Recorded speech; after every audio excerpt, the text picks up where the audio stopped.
जय हिंद दोस्तों, मैं जितेंद्र कुमार। जैसा कि आप सभी लोगों को पता है कि इस बार से ग्रेजुएशन जो है 4 वर्षों का हो गया है, चाहे वो साइंस हो, कॉमर्स हो या फिर आर्ट्स हो। बच्चे काफ़ी चिंतित हैं क्योंकि किसी के कॉलेज में पढ़ाई नहीं हो रही है, बस आना है जाना है क्योंकि कॉलेज में टीचर नहीं है।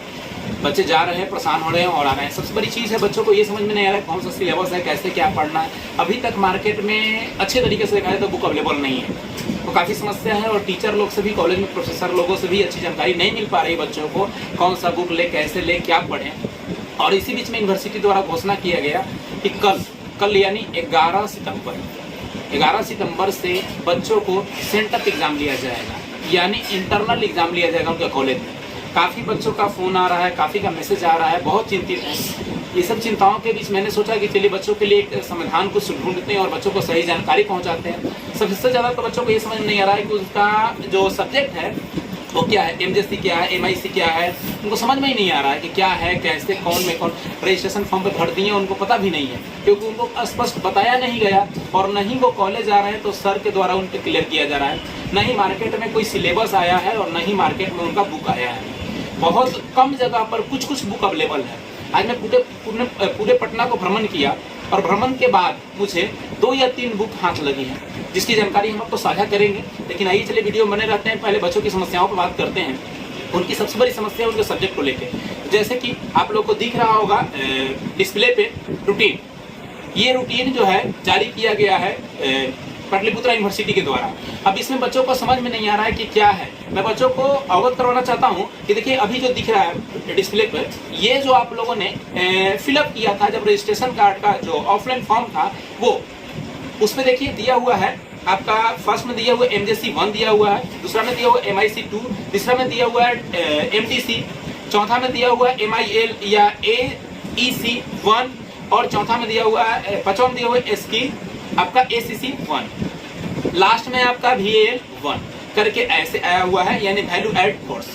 अब ये कोर्स के सामने देखिए आप लोगों ने इस तरह से फिल किया होगा। एमजेसी जो होगा वो आपका मेन कोर्स होगा जो चुने होंगे, जिसको दसवीं के पहले आप लोग ऑनर्स कहा करते थे, आज उसको मेजर कोर्स कहा जाता है। पहले ये ऑनर्स होता था, आज मेजर कोर्स हो गया है। जैसे आप लोगों ने आर्ट्स वाले ने चुना होगा history, geography, pol science, economics, sociology, psychology, जो भी सब्जेक्ट चुने होंगे, लैंग्वेज में हिंदी इंग्लिश सब्जेक्ट जो भी आपने ऑनर्स चुना होगा, यानी मेन सब्जेक्ट चुना होगा आपने जो अप्लाई किया होगा कॉलेज में। साइंस वाले physics, chemistry, bio, botany, zoology चुने होंगे, कॉमर्स वाले अकाउंट्स वगैरह चुने होंगे।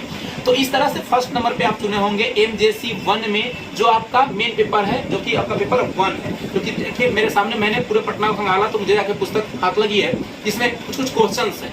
ये क्वेश्चन बड़े ही सरल है। ये क्वेश्चन आपको आप सिर्फ कंफ्यूज है कि क्या एग्जाम पूछेंगे, तो मैं आपको आपके समस्याओं का समाधान के लिए मैं बता दूं कि आप जीत सर ऑफिशियल टेलीग्राम पे चले जाइए, वहां आपको ये क्वेश्चन मिल जाएंगे। आपके सिलेबस से जुड़े हुए जो भी क्वेश्चन हैं जो इस बार एग्जाम में आने वाले हैं, या अभी जो इंटरनल एग्जाम है इसी से जुड़े हुए प्रश्न आएंगे, तो आपको मैं इसको सारा चीज डाल दूंगा स्कैन करके।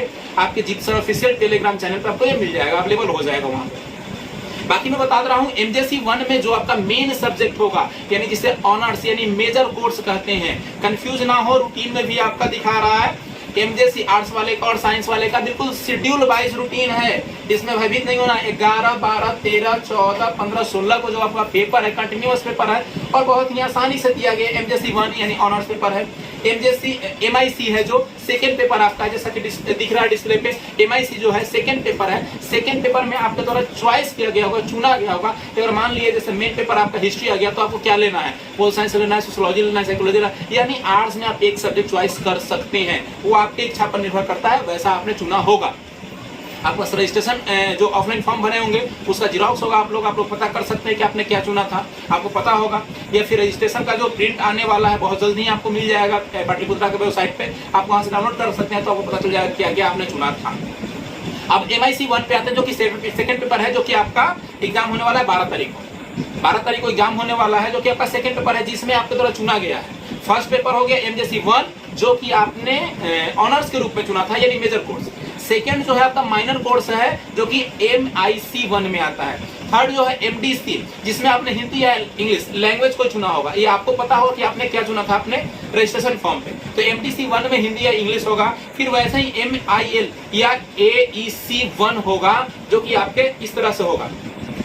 ये देखिए यहाँ पे है, इस तरीके से आपका इसमें आपको मिल जाएगा। इसमें आपने हिंदी या इंग्लिश दोनों से कोई एक चयन किया होगा, यानी एमडीसी 1 या एईसी SC1 में आपने दोनों में से किसी में एक हिंदी और किसी में एक इंग्लिश सुना होगा। इस तरह से आपका आएगा, जो कि आपका एग्जाम होगा। ये आपका एग्जाम हो जाएगा इस बार 14 तारीख को। इसका एग्जाम होगा आपको 14 तारीख को। 15 तारीख को आपका एग्जाम हो जाएगा, जो कि स्किल में आपने चुना होगा SEC1 करके, जिसमें क्रिएटिव राइटिंग करके ऐसे कुछ थे 3 या 4 ऑप्शन, जिसमें आपने चुना होगा, जो कि चौथे नंबर पे होगा आपके उस ऑफलाइन फॉर्म जो भरे थे उसमें। 5वां नंबर जो हो जाता है, जो 16 तारीख आपका एग्जाम होता है, जो कि आपका VAC, यानी ये हो जाता है वैल्यू एड कोर्स, यानी अलग से आप कोर्स में ऐड किया, डेवलपमेंट पर्सनालिटी वगैरह ऐसे करके आ रहा था। पूरा कोर्स का एक डिटेल्स दिया हुआ था, जो कि आपका रजिस्ट्रेशन के एक इन्फो में आया था, लेटर आया था, जिसमें आपका लिखा हुआ था सारा चीज, उसमें आप चुने होंगे, जो कि आपका 16 तारीख का एग्जाम है। यानी साइंस वाले का सेकंड शिफ्ट से एग्जाम है, यानी 3 पार्ट में एग्जाम को डिवाइड किया गया है। एक एग्जाम डिवाइड किया गया 10 से लेकर 11, जो कि कॉमर्स वाले का है, जो कि कॉमर्स लिए हैं, बीकॉम कर रहे हैं, उनके लिए है जो फर्स्ट शिफ्ट में 10 से 11 के बीच में एग्जाम। अब साइंस जो लिए हैं वो 12 से 1 के बीच में उनका एग्जाम होगा, 1 घंटे का, जो साइंस वाले स्टूडेंट हैं, जो कि BSc लिए होंगे। जो BA लिए हैं उनका एग्जाम है 2 से 3, उनका एग्जाम क्या है 2 से 3 के बीच में एग्जाम है। जो फर्स्ट पेपर है उनका 11 तारीख को MJC1, सेकेंड पेपर है MIC1, थर्ड है MDC1, फोर्थ है AEC1 और फिफ्थ है SEC1 और सिक्स्थ है आपका VAC आपका 1। ऐसे करके आपके 6 पेपर हैं, जो कि 11 से लेके आपका 16 तक पेपर है। भयभीत नहीं होना है, जो भी आप जानते हैं वो आपको लिखना, और कोई हार्ड चीज नहीं है। मैं आप लोगों को अवगत करवा दूं, हिस्ट्री का अगर आप पेपर देखिएगा आपको मिल जाएगा, मैं लिंक भी दे दूंगा डिस्क्रिप्शन में टेलीग्राम का, वहां आप जाके देख सकते हैं। बहुत ही आसान सरल क्वेश्चन है, जो कि आपको यूनिट बाय यूनिट बांटा गया है। मैं सारे क्वेश्चन आपको डाल दूंगा आपके ग्रुप में, आप लोग वहां से टेलीग्राम से क्वेश्चन को डाउनलोड कर सकते हैं। वैसे ही आपका MIL जो हिंदी लैंग्वेज या इंग्लिश लैंग्वेज जो चुने हैं MIL के तहत, उसमें है हिंदी का भी मेरे पास पेपर है और इंग्लिश का भी है, जो कि क्वेश्चन मैं आपको अवेलेबल करवा दूंगा। फिर अगर कोई हिस्ट्री मेन साइड चुने हैं उसका भी क्वेश्चन है, पोल साइंस जो चुने हैं उसका भी मेन क्वेश्चन है। यानी सारी चीजें मैं आपको PDF के रूप में अवेलेबल करवा दे रहा हूं टेलीग्राम चैनल पे, तो आप वहां से प्राप्त कर सकते हैं जीत सर ऑफिशियल। दूसरी चीज है, MM कॉलेज के बहुत सारे स्टूडेंट का मेरे पास कॉल और मैसेज भी आया, तो मैं MM कॉलेज के बच्चों को बता देना चाहता हूं कि अभी कॉलेज के द्वारा कोई घोषणा नहीं दिया गया है, ना कोई शेड्यूल दिया गया है कि कब से एग्जाम होगी, कैसे क्या होगी। तो इसके लिए आप निश्चित रहें। कल सुबह टेलीग्राम चैनल पे आप मैसेज देख लीजिएगा, वहां मैं कॉलेज का जो करंट अपडेट न्यूज होगा वो मैं डाल दूंगा। ऐसे आप अपनी तसल्ली के लिए कॉलेज जा सकते हैं, लेकिन मैं भी आपको कॉलेज के द्वारा जो जानकारी दी जाएगी वही जानकारी आपको ग्रुप में मैं आपको अवगत कराऊंगा। जहां तक GA कॉलेज के बच्चे हैं उनका गाइडलाइन स्पष्ट है, उनका एग्जाम होगा, उनको अपने समय से अपने टाइम के अनुसार अपने कॉलेज में पहुंच जाना होगा। तो यही तमाम सूचनाएं थी, दोनों चीजें मैं सामने आपको रख रहा हूं, एक जो कि रजिस्ट्रेशन का दिया हुआ है सब्जेक्ट का लिस्ट एग्जाम वाला, और एक जो रजिस्ट्रेशन पे आप भरे हैं वो, दोनों चीजों में आप तुलना कर लीजिए कि आपने क्या क्या चुना था और क्या आपका एग्जाम है। एग्जाम आपका प्रतिदिन है, कंफ्यूज ना हो स्टूडेंट कि सर मेरा इस दिन होगा कि नहीं होगा, होगा कि नहीं होगा। होगा आपका एग्जाम 11, 12, 13, 14, 15, 16 शेड्यूल वाइज आपका सिस्टमैटिक तरीके से एग्जाम है, और आप एग्जाम में अपीयर हुए। और एग्जाम में लेके जाना क्या है, ये बच्चों लोगों को बार बार फोन आ रहा है, मैसेज आ रहा है, सर क्या लेके जाना है। तो बच्चों, जो आपने लास्ट में एडमिशन लिया था, तो एडमिशन के समय आपके पास एक रिसीविंग मिला होगा, रजिस्ट्रेशन के समय आपको एक रिसीविंग मिला होगा। एडमिशन में आपका एडमिशन नंबर रोल नंबर होगा, जिसमें लिखा हुआ होगा 23/, आपके फोटोग्राफ्स के नीचे आपका रेफरेंस नंबर होगा 23J करके, जस्ट उसके नीचे आपका होगा आपका 23 होगा, पहले स्लैश होगा। BA की हो तो BA होगा, BSc तो BSc, और BCom होगा तो BCom होगा, स्लैश करके आपका रोल नंबर होगा, वो आपका रोल नंबर है। ऑनर्स आपको पता होगा कि आपका मेन सब्जेक्ट क्या है, हिस्ट्री है, पॉलिटी है, जो भी है, इकोनॉमिक्स है, जो भी है वो आपका होगा। दूसरी चीज, आप रजिस्ट्रेशन का स्लिप ले लेंगे, ताकि कहीं अगर कॉलेज के जो अटेंडेंस वाला हो उसमें कहीं रजिस्ट्रेशन का जो रेफरेंस नंबर डालने के लिए आए तो उसको आप ले लेंगे। तो आप 2 चीजें अपने पास रखें, तो उससे ज्यादा जरूरत नहीं है।